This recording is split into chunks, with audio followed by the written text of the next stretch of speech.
Sinalubong ng protesta ang pagdinig sa Senado kaugnay ng panukalang taasan ng pataw na buwis sa tobacco products. Suportado naman ng Department of Finance at Department of Health ang isinusulong ng Senado na bersyon ng panukalang batas na magpapataw ng mas mataas na excise tax sa cigarette products.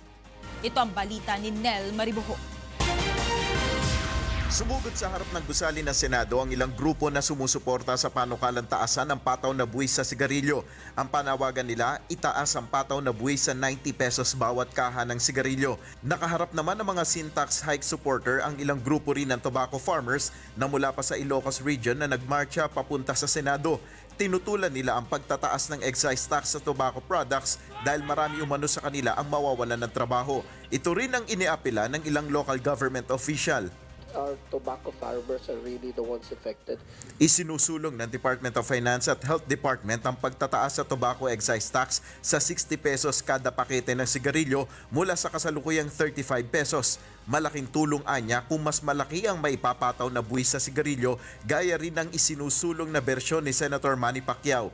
Bukod sa mababawasan umano na malaki ang mga maninigarilyo ay makatutulong rin ito sa pagpopondo sa Universal Healthcare Law.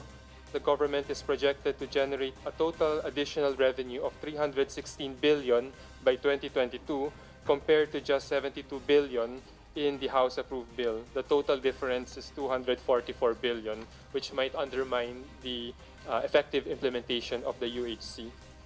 DOF proposed rate will avert approximately 713,000 deaths and will result in 3.2 million quitters in adults. Ayon kay DOH Secretary Francisco Duque III, aabot sa 40 billion pesos ang kinakailangan ng pamahalaan ngayong 2019 para mapunduhan ang universal health care. Suportado naman ng mga health experts ang panukalang ito. Ang sanhi ng mga heart attack, stroke, galing sa sigarilyo. Ito alam namin na attributable sa sigarilyo, pinag-aralan na ito. The country loses 210 billion a year. Naipasa na ng Kamara noong Disyembre ang bersyon nito na amyenda sa Sin Tax Reform Act kung saan aabot lamang sa 37 pesos per pack ng sigarilyo ang kanilang panukala.